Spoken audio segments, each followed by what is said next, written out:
no necesito bucear tanto en mi interior, o mejor dicho, a esta altura ya estoy entrenado para bucear en mi interior en busca de armonías, melodías, de sensaciones que se puedan transmitir en música y por supuesto en lírica, en letra, sin la necesidad de consumir ninguna sustancia, de eso, de ponerme en ningún estado en particular. Yes, sir. Reading you loud and clear. Clear, clear, clear. The clock has started. The clock has started. 5, 4, 4, 3, 2, 1. Liftoff. We have a liftoff.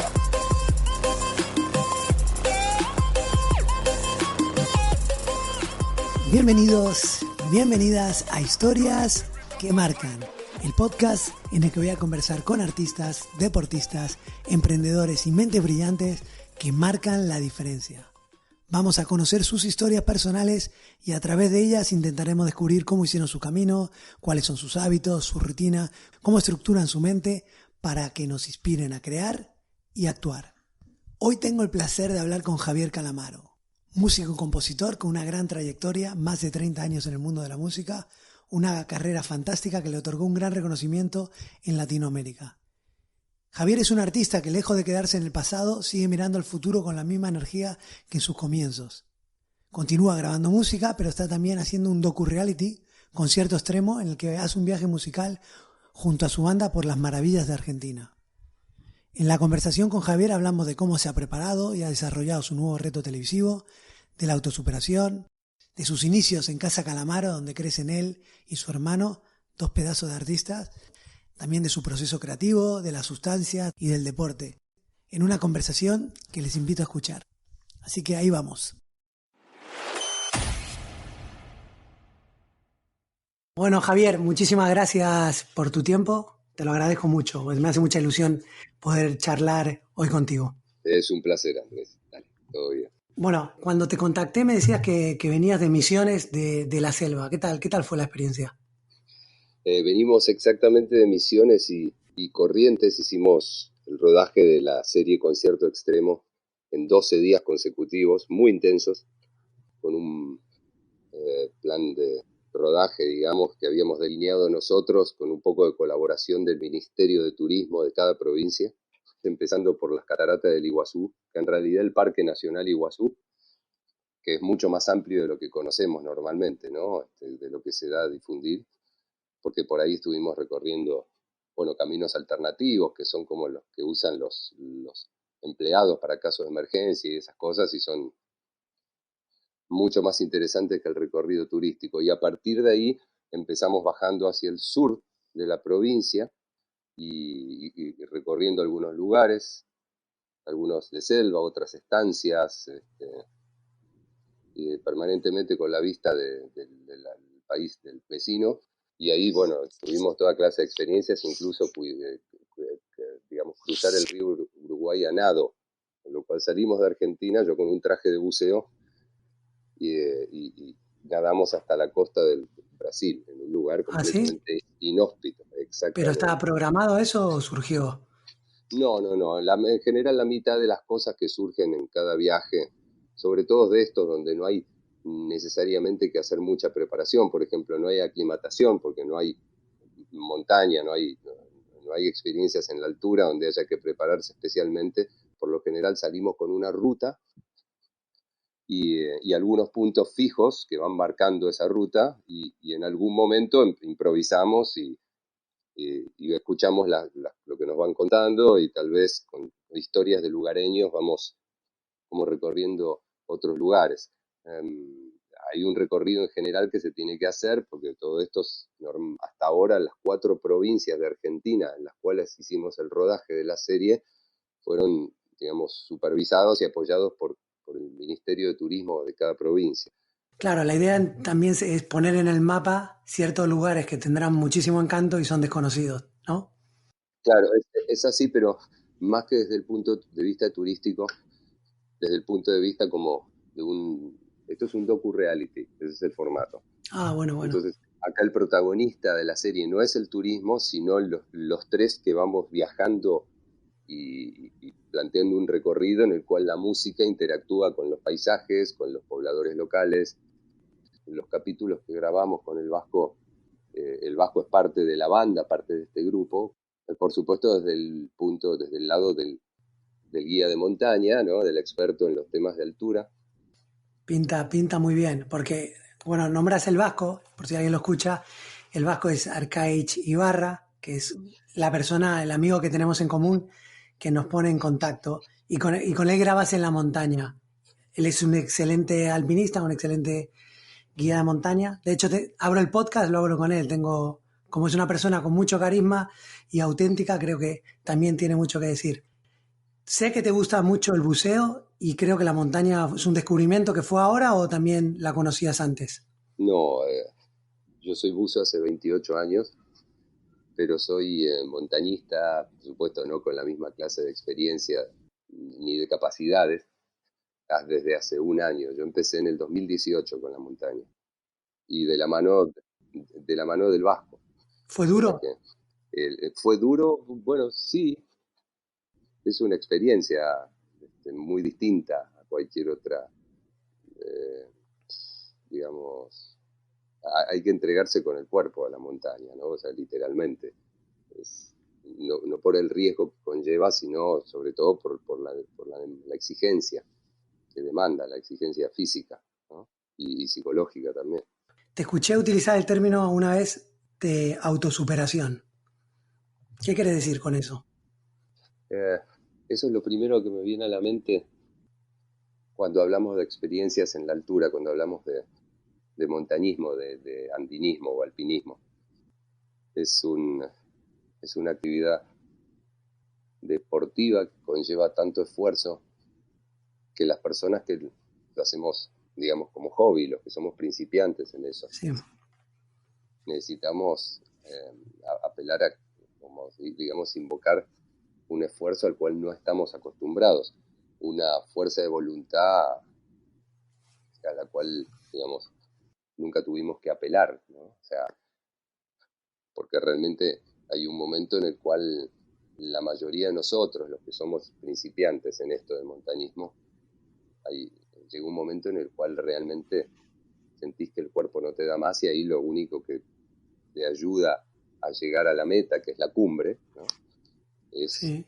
la cabeza, como decimos acá, es la automotivación.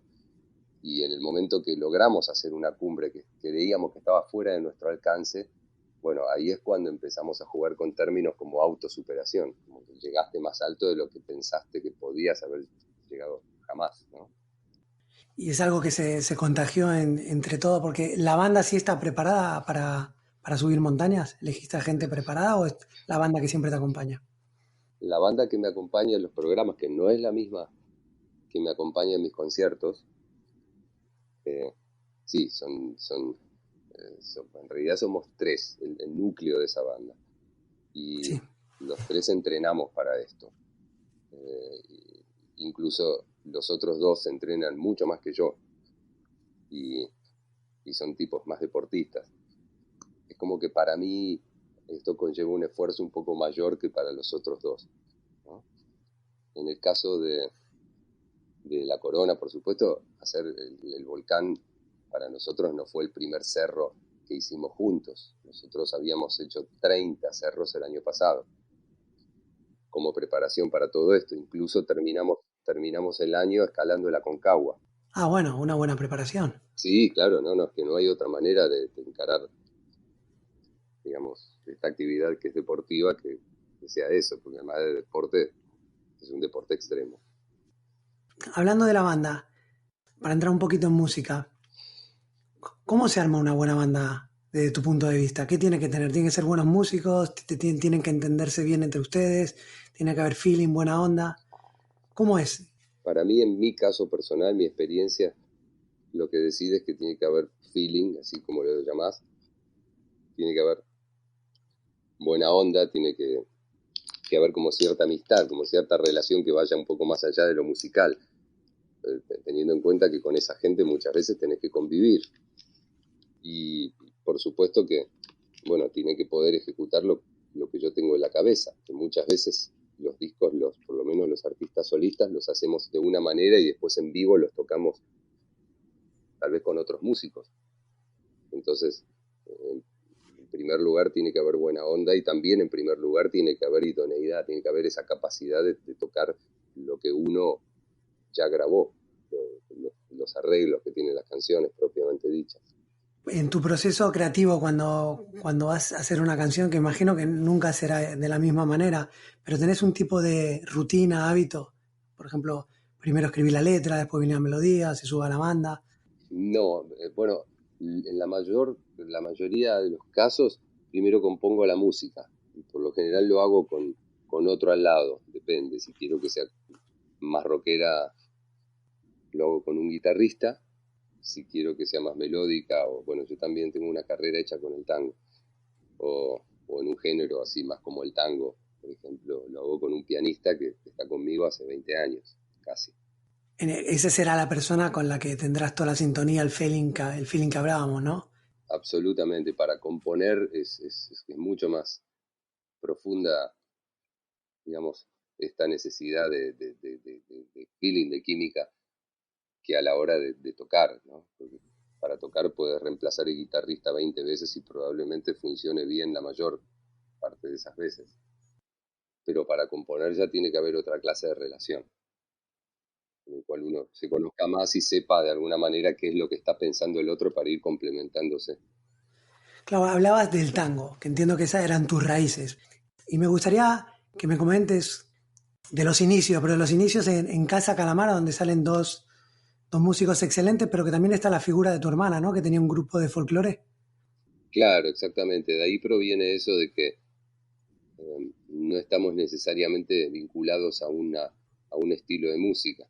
O sea, los tres hermanos somos cuatro, pero de los tres, si bien Andrés y yo estamos más relacionados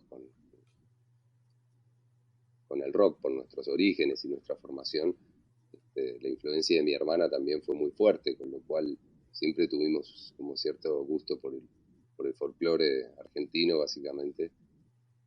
Y por el lado de mi viejo, un gusto fuerte por el tango también, una pasión, te diría, por el tango. A mí me llevó a hacer 2 discos y cantar siempre. Cada vez que me subo a un escenario, algún tango voy a cantar. ¿Quién es el que empuja el arte, la música en tu casa? ¿Quién es la figura, digamos, que con más influencia? En mi infancia, decís, Sí, digamos, donde crecen ustedes y son tres músicos. en realidad no vino por el lado de mis padres, eso fue como bastante espontánea. Mi hermana, nuestra hermana, que es Sí. 23 años mayor que yo, cuando yo nací ella ya era músico, era muy buen músico. Si bien desde el lado del folclore, ella se había formado en una escuela como más académica y para ella la música era una cosa muy seria, donde había que, bueno, que estudiar, no solo que expandirse como artista, sino también prepararse mucho y además ella es musicoterapeuta. Fue de la primera generación de musicoterapeutas de la Argentina. Y bueno, mis padres de alguna manera es como que fomentaron eso. Entonces había muchos instrumentos y había un ámbito ideal para que de los 4 hermanos 3 salgamos músicos. Pero ella fue la primera influencia para nosotros. Y después, ¿cuándo fue el momento que te diste cuenta de me quiero dedicar a esto y lo voy a apostar todo? Este es mi camino.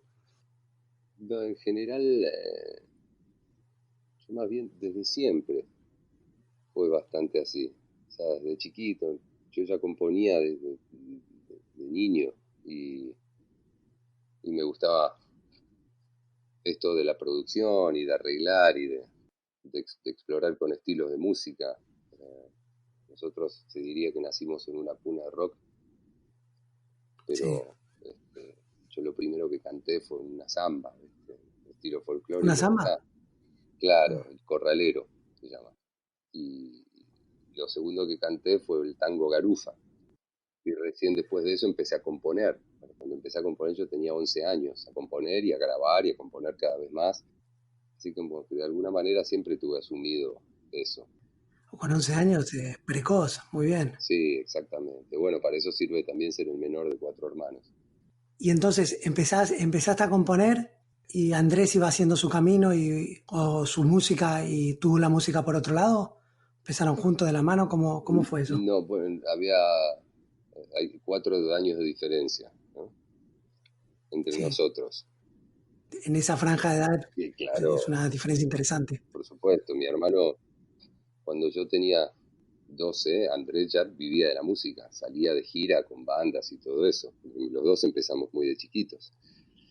Entonces, bueno, yo a los 11 tenía como, digamos, una especie de bandita del colegio con compañeros míos y Andrés ya hacía sus grabaciones y todo eso. En general, es como que a grabar empezamos juntos, pero lógicamente a hacer música empezó él Sí. antes, yo era muy chiquitito. Con el ambiente de músicos de tu casa te habrás encontrado con gente importante e interesante, ¿no? A la hora de crecer y influirte en la música. Ah, eso siempre, y por suerte alguna de esas gentes, algún que otro guitarrista todavía,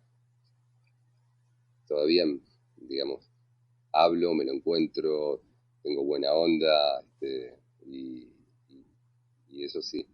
Pero cada uno en su ámbito, digamos, ¿no? Yo tenía una banda, ya cuando, a los 11 años, yo ya tenía mi propio entorno, por eso Qué bueno. componía y hacía mis primeras grabaciones, y bueno, y Andrés tenía otro entorno, era, Sí. como decís, 4 años es mucho, ¿no? Para tener un proyecto en común a esa edad, mucha diferencia. Y entonces, de los 11 años, ¿cómo fue la evolución? ¿Cuándo fue el golpe cuando te diste cuenta que estabas más maduro con la música? Y bueno, al terminar el colegio, lo que pasa que fue siempre como si fuese un camino ascendente, en el cual iba componiendo más, iba haciendo música como más seria, por decirlo de alguna manera, utilizando ya otra clase de armonías, de elementos, haciendo tal vez letras que eran cada vez menos infantiles. Sí. Y cuando terminé el colegio, ya teníamos una banda, digamos, como un grupo de amigos que hacíamos música, que finalmente nos dividimos en dos grupos y cada uno de esos grabó su primer disco, ¿no? Ah, O sea, llegaron a grabar un disco. claro, Ah, muy bien. éramos básicamente cuatro que tomábamos la música como algo muy serio y eh, estos cuatro nos dividimos en dos como grupos, a su vez, ¿no? Los otros dos hicieron su disco. Ahora, hoy en día, acá en Argentina, hay un cantante bastante famoso que se llama Kevin Johansen. Sí, claro. ¿Empezaste con él? Claro, al terminar el colegio, la banda que teníamos era Kevin, y dos más. Y Kevin se fue con otro amigo, se separaron de nosotros y Hernán y yo, que éramos los otros dos, ahí iniciamos un camino con el cual grabamos 3 discos, hicimos 2 bandas distintas y después, bueno, todo fue creciendo, ¿no? Con más bandas y más proyectos. No te preguntaba por qué, porque entendía que Kevin Johansen, él nació en Estados Unidos, en Alaska, si no me equivoco, ¿no? Kevin nació en Alaska, pero íbamos al mismo colegio. Nacido en Alaska, se crió en Argentina. Y Javier, las Ujú. críticas, ¿cómo te afectan? Y en realidad uno se va inmunizando con el tiempo. Al principio de chiquito, lógicamente,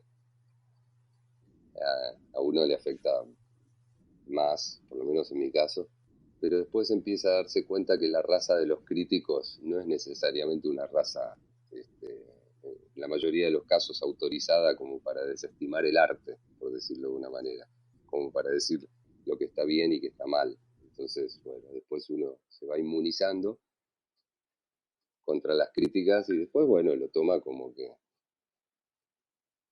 ok, si le gusta bien y si no le gusta también.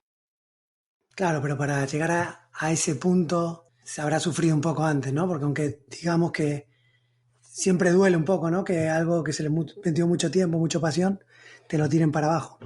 Sí, sí, alguna que otra vez me peleé con un periodista Bien hecho. por una crítica que no me gustó. O sea, la encaraste la crítica y dijiste, argumentámela bien o cómo fue. No, lo mandé a la mierda. Muy bien. O la vía corta. Sí, sí, sí, sí, claro. Es más fácil. Está bien, pero bueno, cuando te entran dudas, una vez que estás haciendo o terminaste tu obra, ¿hay algunas personas con quien lo hablas o validas tus ideas? Bueno, siempre el manager que uno tiene al lado va este, haciendo sugerencias artísticas. Particularmente en este momento tengo un manager que además maneja dos artistas con una trayectoria más larga que la mía, tipos grandes, y el tipo directamente hace de productor artístico, pero porque le gusta, es un apasionado por su trabajo y él considera que su trabajo es ese, lo cual a mí particularmente me viene muy bien. Tendrá buen criterio, ¿no? Y claro, él agarra toda mi discografía y me dice, bueno, vas a hacer un disco ahora homenaje, ¿estamos de acuerdo? Sí, genial, o sea, homenaje a mí mismo, ¿no? Como diciendo un disco de reversiones donde comparto las canciones con otros artistas. Y yo le voy sugiriendo títulos y él los analiza y me hace una devolución, por decirlo de una manera. Me dice, bueno, me parece que este es el próximo tema que tendrías que grabar y todo eso. Como son tomos temas míos, eso es lo que me está pasando particularmente en este momento. Porque bueno, hace 20 años que vengo grabando discos solistas, entonces se dio el momento de reversionar las mismas canciones. O sea, algunas, ¿no? Agarrar 10 de esas, ponerle y hacer versiones con artistas invitados. Ahora hiciste una, ¿no? En realidad hace 2 meses, hace más de 2 meses, hay una canción que se llama Euforia y Furia que había compuesto para una película hace muchos años y que la había editado Sony Music, la compañía Sí. discográfica.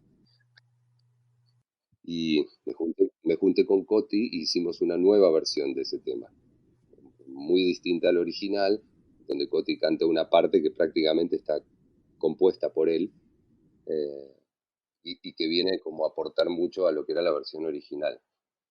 Y ahora estoy por sacar otra con Charly García. Ah, con Charlie. Exactamente, sí. Y tengo Muy bien, cuatro, muy bien. cuatro o cinco más ya, como preparadas para convocar a algún invitado y sacarlas, ¿no? Así. ¿Cómo está Charlie? ¿Siguen activos? ¿Sigue en forma? Sí, está genial, está muy bien.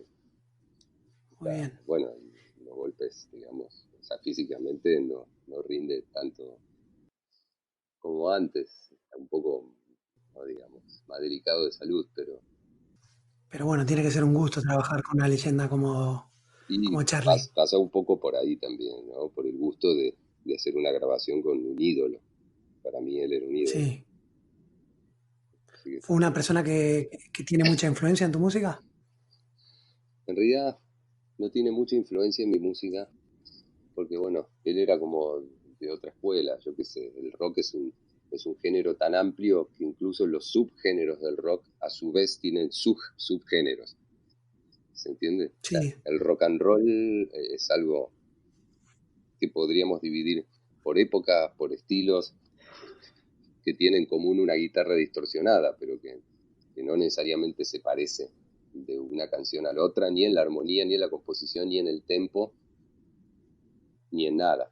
Y entonces, bueno, la escuela de Charlie era un poco más clásica, un poco más académica, eh, entonces yo no podría decir que me influenció, pero sí que lo admiré desde siempre, ¿no? O sea, yo desde chiquito ya eh, era como, no sé si fanático, pero me gustaban mucho sus canciones y lo iba a ver en vivo.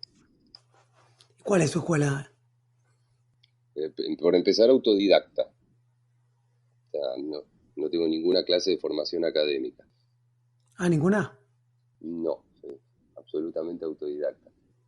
Y, y además ya está como bastante marcada por otras cosas. Como yo lo primero que canté fue un tango y una samba, o sea, folclore y tango.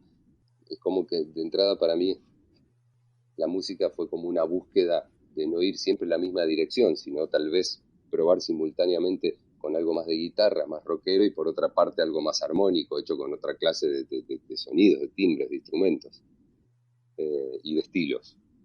Entonces, eh, tocar de oído puedes tocar un montón de cosas, pero eso siempre mejora o empeora de acuerdo a quién tengas al lado, como socio, como coproductor o como Sí. ponele, pianista en el caso del tango. Bueno, y va acompañado un poco del talento, ¿no? Que tenga cada uno. Sí, claro, y de las inquietudes, de lo que quiera hacer puntualmente en ese momento, viste que la música es un universo casi infinito, o sea, es como una combinación de ceros y unos, es como una matemática con una cuenta infinita.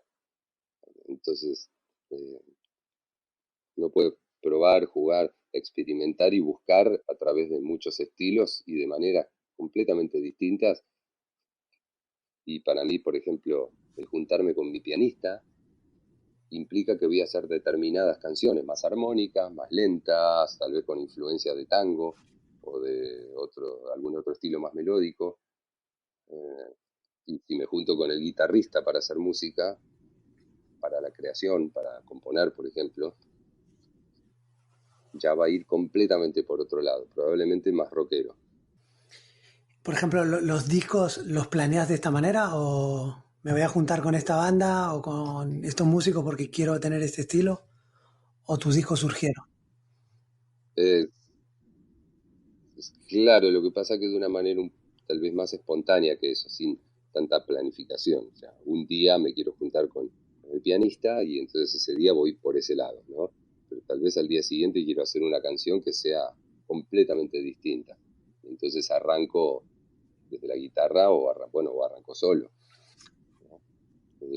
A no tener demasiada noción de armonía, o sea, sé lo básico, digamos, o sea, todos los acordes que existen los conozco y compongo con acordes que van mucho más allá del rock, ¿no? Con disminuidos, semidisminuidos, con inversiones que no son propias de un estilo más básico, sino de un estilo académico, porque fueron las cosas que fui incorporando, ¿no? En la vida, pese a ser autodidacta. Entonces hay veces que arranco solo directamente, o arranco componiendo a capela, o sea, con una melodía, sin necesariamente estar pensando en una armonía, en lo que va a tocar un instrumento, sino directamente en lo que voy a cantar. Entiendo. Javier, relacionado con esto, y te lo pregunto porque te escuché hablar abiertamente de las sustancias. ¿Qué te aportaron? ¿Qué te dieron las sustancias y qué te quitaron a lo largo de tu vida? Si querés hablar, ¿eh? No, por suerte, eh, a pesar que fue mucho tiempo, siempre fue bastante controlado. En, entonces a la hora de salir de querer abrirme un poco, digamos, de las drogas más duras, más dañinas para el cuerpo, no me habían hecho el suficiente daño como para que eso no sea reversible, ¿se Sí. entiende? Entonces yo dejé de tomar drogaduras y me puse a entrenar y me puse un objetivo muy alto, muy alto literalmente en realidad. Por ejemplo, mi último objetivo, así como para hacer un cambio drástico en ese sentido, fue la montaña. Entonces directamente empecé entrenando a 3.000 metros, entrenando en el gimnasio, corriendo y teniendo la experiencia de lo que es la hipoxia, ¿no?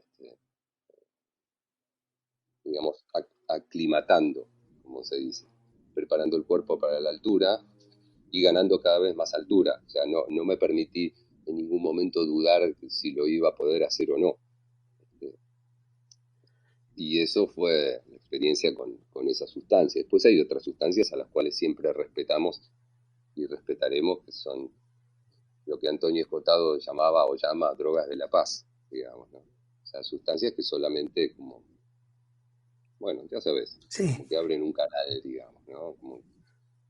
Como que despiertan más la imaginación, como que ayudan al trabajo creativo, o por lo menos lo pueden acompañar bien, y que no son particularmente nocivas para la salud. correcto. Y que notás que sí hay un cambio a la hora de inspirarte o de crear.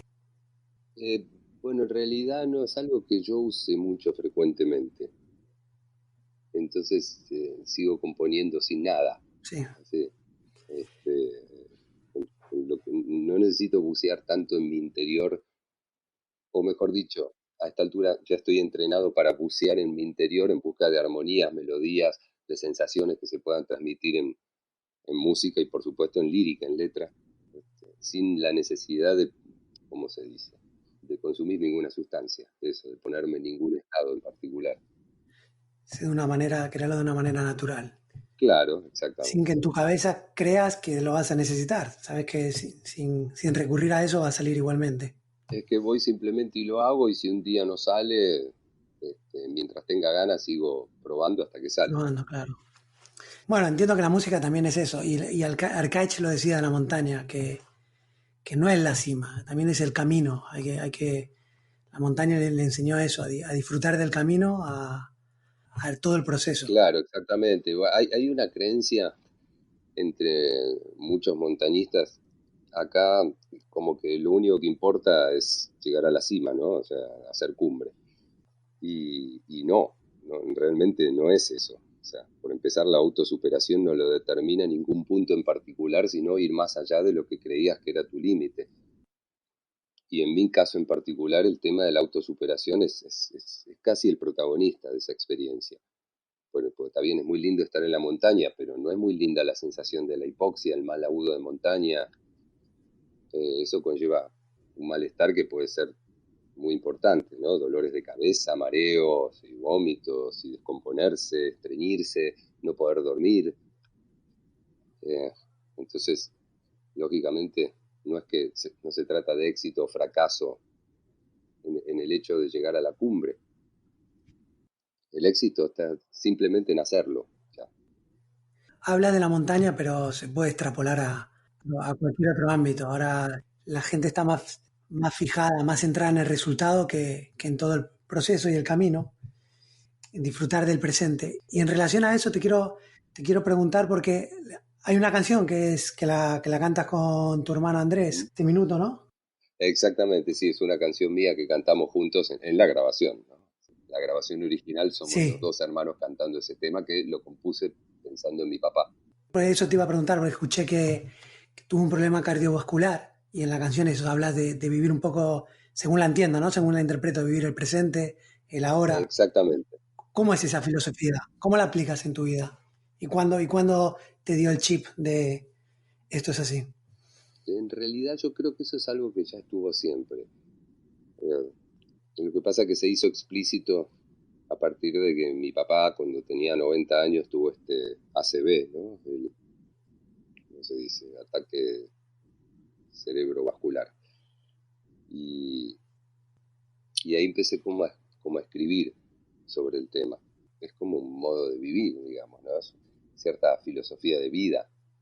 Yo no creo que uno aprenda eso, sino que simplemente es algo con lo cual comulgaba y un día se manifiesta de una manera más cotidiana o más resultado de una búsqueda creativa, digamos. O sea, por ejemplo, una canción que lo está diciendo o que habla de eso. Y tal vez las canciones anteriores tenían la misma filosofía, pero lo decían con otras palabras o lo decían de otra manera, Claro, ¿no? pero es algo que sí practicabas o va con tu manera de ser, ¿no?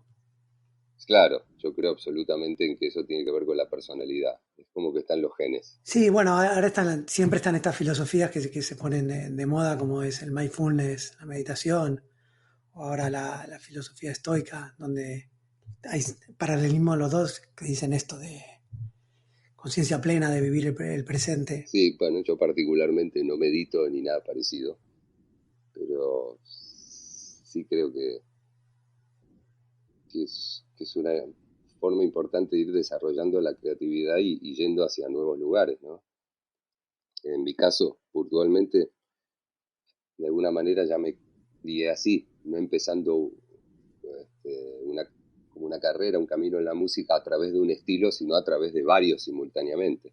Y esa búsqueda tiene que ver, digamos, con ese estadio, sí, de vivir el presente, por supuesto, pero se puede profundizar un poco más en ese sentido y decir, bueno, que puedo hacer varias búsquedas simultáneamente y si una me gusta, bueno, voy por ese lado, pero también voy por otro lado y que el trayecto tiene que ser disfrutable, que es un poco lo que te dice Arcaiz Sí, también. bueno, que la filosofía que comentaba él, habla de muchas enseñanzas en la montaña, una era esa, luego otra decía mejor lo insignificante que te veías eh, cuando vas por la montaña en una cordillera enorme, ves lo que eres tú al lado del universo, decía eso, que también te pone en tu sitio a nivel humildad. Bueno, sí, también estar solo en la introspección. Al vasco no le pasa, pero uno que no es muy ducho, digamos, no es muy experimentado en, en, en estos en este arte, en este deporte del montañismo, a veces el hecho de dar el siguiente paso conlleva una pequeña lucha interna y uno está como elaborando ciertas cosas permanentemente porque aunque estés con un grupo de amigos haciéndolo, eso implica varias cosas, incluso una pequeña lucha interna por dar el siguiente paso, ¿no? Depende en qué instancia estés de la hipoxia, de la altura, de la aclimatación o lo que corresponde en ese momento. Y todo ese camino, otra de las virtudes que tiene recorrer ese camino cuesta arriba, ¿no? En búsqueda de una cumbre o de la experiencia de la montaña, sobre todo cuando estás subiendo, es que cada vez uno se mete más en sus propios pensamientos y hay como un debate con uno mismo, ¿no? Para ir cada vez más alto, en algún punto en el cual tal vez te cueste mucho dar el siguiente paso. Y los sonidos también, es como que adquiere otra dimensión, o sea, sensorialmente es una sensación muy distinta, no solo por la falta de oxígeno en la sangre, en el cerebro, sino porque tiene algo que ver con el buceo también. Es en el punto en el cual las dos cosas me gustan mucho. Se nota más cuáles son tus propios límites, pero realmente, o sea, hasta dónde puedes llegar con un paso, hasta dónde puedes llegar con el próximo latido, hasta dónde se oxigenan las células en tu cuerpo con cada respiración. Y el pensamiento es más parejo en ese sentido y es más disciplinado también. Entonces hay toda una conducta como que a uno le deja cierta enseñanza a la hora de estar subiendo. Y te reitero que esto es una experiencia muy personal. ¿Ves un símil de todo lo que dijiste a la hora de encontrarte los retos, malos momentos, superarlos, que no todo es un camino fácil con la música, con tu trayectoria en la música? Porque no habrá sido siempre un camino fácil para ti, ¿no? Habrás tenido momentos que estarías arriba y otros que te preguntarías, tendrías conversaciones internas de ¿está bien, no está bien? Ese camino que... Sí, eso es así. La verdad que es así. Hay momentos donde uno realmente se plantea si puede permanecer tanto tiempo, digamos, en el mismo ámbito, con la misma actividad, que a veces no desde el punto de vista creativo, o sea, no de lo que depende de uno, pero sí en lo que respecta al entorno, a las repercusiones, al medio, hay veces que no es la profesión más gratificante, digamos, ¿no? O sea, lo que tiene que ver con la crítica y con la recepción, y puntualmente viviendo en la Argentina es un trabajo muy duro. En particular la Argentina, ¿por qué? Y porque es un país en crisis casi permanentemente, donde es muy fácil que te corten tu medio de trabajo, que las circunstancias sean muy adversas, que no sea tan fácil ir de gira, que no se contraten shows, ¿no? Que no haya trabajo, que no haya conciertos, Sí. que no sean suficientes o que no sean muy satisfactorios. ¿Pero siempre fue así o ahora con el cambio de la industria musical?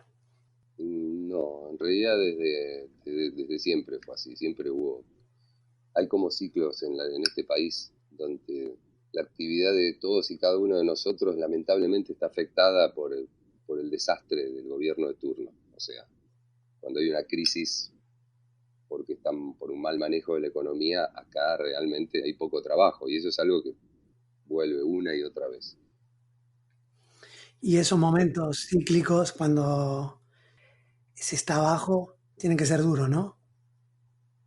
Sí, claro. Eso es complicado y a veces hay que salir de gira sin una banda completa, dejar gente afuera y lógicamente uno siempre quiere hacer la música como fue creada, como fue producida, pensada. Y el hecho de no poder hacerlo, bueno, pues a veces es un poco frustrante. Me imagino. ¿Cómo definirías el ambiente musical a nivel colegas? ¿Es un ambiente sano? Eh, Porque cuando las cosas están feas, la gente suele sacar lo peor de sí.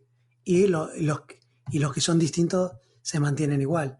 No, en general yo no tengo mucha relación con mis colegas rockeros. Yo tengo mi propio entorno y a partir de ahí me muevo y tengo más contacto con el público que con los músicos, colegas, Ah, en muy bien. realidad. O sea que nunca tuve ninguna mala experiencia con un músico. Fenómeno. ¿Qué conexión tenés con el público?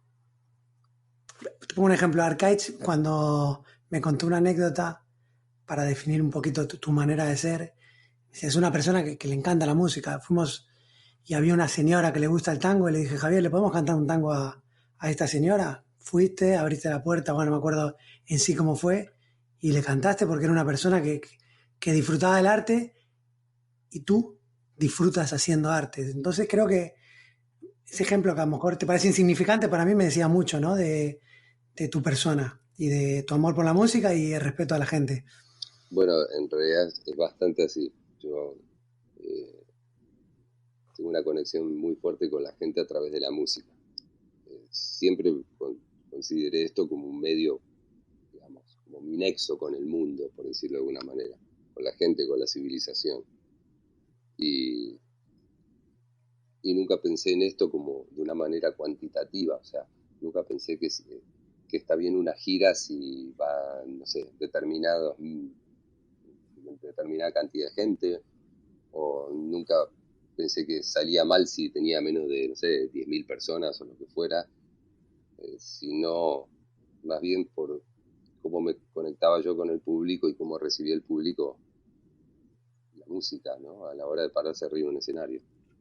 Ah, se nota la pasión. Y ahora entonces, el futuro, ¿cómo viene? ¿Viene con, con un, que estás lanzando un nuevo disco? Bueno, yo saqué una canción con Coti hace poco, esta que se llama Euforia y Furia. Sí, Ahora estamos a punto de sacar la versión que grabamos con Charlie García y tengo varias sí, la que me preparadas. comentabas. Claro, es muy probable que una compañía como Sony Music lo edite todo el año que viene. De hecho, la próxima va a salir por Sony. Entonces, bueno, cuando junte varias, ahora es así, viste, son como singles.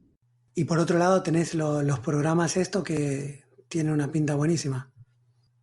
Claro, bueno, ese es otro proyecto paralelo, eso es como una novedad para mí.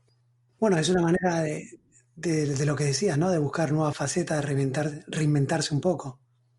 Sí, y de hacer cosas, o sea, que sean divertidas, que sean emocionantes, como hacer una buena canción. Cada vez que salimos de viaje, no solo estamos generando un contenido que a nosotros nos interesa, es algo en lo cual creemos y nos parece muy bueno, sino pues, un poco con la expectativa de que le va a parecer a la gente también, porque el medio de la televisión es mucho más, digamos, claro en ese sentido que la música. Eso se puede perpetuar, se puede continuar, seguir haciendo en la medida que le guste a mucha gente, si no, se da de baja. Entonces, es otro camino, ¿no? Distinto. Y, y al cual se le mete el cuerpo permanentemente, no es solo la voz, es todo, y bueno, tiene otra demanda también. Y por otra parte es más divertido. Tiene que ser una experiencia divertida. La estás disfrutando por lo que veo. Sí, muchísimo, eso es maravilloso. Cada cosa. No solo lo que demanda una exigencia física determinada, como la montaña, o las cosas más deportivas que hacemos en el programa, ¿no? Sino todo, la interacción. Ahora estamos descubriendo cosas de este país que son realmente maravillosas, un valor humano que no conocíamos, en el interior del interior, o sea, pequeños pueblos que están muy lejos de Buenos Aires.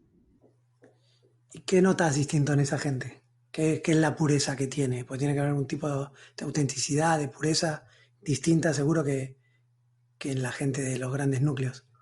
Y yo lo que siento es que hay, bueno, menos rigidez, nada de frivolidad, cosa que pasa mucho en ciudades como Buenos Aires. Eh, ¿Frivolidad en qué sentido? y frivolidad es como seguir la moda, por decirlo de Ah, alguna está bien. manera, como seguir una tendencia, ¿no? Claramente, lo cual muchísima gente va por un lado y se arman como guetos y hay tendencias que parecería que es como lo que hay que hacer, que es un mal que rige a las sociedades, ¿no? Cuando se nuclean en grupos grandes. Sí, muy bien definido, porque están esas tendencias y están los que se quejan de la tendencia y los que se quejan hacen su propio gueto de quejándose de esta manera de las tendencias. En Internet se manifiesta un poco así. Sí, claro, lo que estamos viendo de la gente en estos pequeños pueblos aislados de las grandes ciudades es que de alguna manera hay cierta tradición que se mantiene que tiene que ver con algo ancestral, cosas que en las ciudades como Buenos Aires está completamente perdido, ¿no? Un contacto con la naturaleza mucho más cercano y un valor con la parte espiritual que se nota mucho más, ¿no? Y además no está impuesto, no parecería que lo leyeron en un libro, sino que lo vienen heredando de varias generaciones. Ponme un ejemplo de en qué lo percibes eso. Bueno, O sea, ¿qué ves de la gente que te transmite eso? tiene mayor relación con el entorno en el cual viven, con el lugar donde está situado su pueblo, su localidad, ¿no? Su casa. Vemos gente que está más conectada con costumbres más rústicas, que no es tan dependiente de los medios, que no está siguiendo una tendencia claramente, sino que no está tan alejada, por otra parte, en su modo de vivir de sus ancestros, ¿no? Y por supuesto está mucho más conectada con la naturaleza, con el río, con el campo que tengan al lado, con la montaña, con la selva. ¿Actúan más como comunidad también en vez de individualismos? Exactamente, sí. El individualismo no es lo que rige al individuo, sino en algunos casos se nota más que están funcionando como parte de una comunidad. Claro, eso es algo que sí se nota cuando viajo, quizás no a sitios tan auténticos como lo que comentas, porque los destinos que todos conocemos de primeras, que son bonitos, digamos, ya se van haciendo un poquito más masivos de lo que eran. Pero noto eso cuando viajo, el sentido de pertenencia a una comunidad, cuando no hay recursos, los recursos son tus vecinos, tus amigos. Sí, bueno, claro, el sentido solidario como comunidad está mucho más latente, eso, ¿no? Se nota mucho más, pero más allá de eso, el ritmo en el cual veo cómo vive la gente. Cuanto más lejos de Buenos Aires, vive como a su propio ritmo, ¿no? El ritmo vertiginoso que le impone una sociedad, por decirlo de alguna manera. Bueno, Javier, muchísimas gracias por tu tiempo. Lo dejamos acá porque estás con prisa, me lo habías dicho, y fue un placer enorme poder compartir este tiempo, esta charla contigo. Bueno, Andrés, un placer enorme y ya nos veremos por ahí. Me alegro de haber podido charlar con vos este rato. Fue un placer. Muchísimas gracias. Igualmente, un abrazo grande.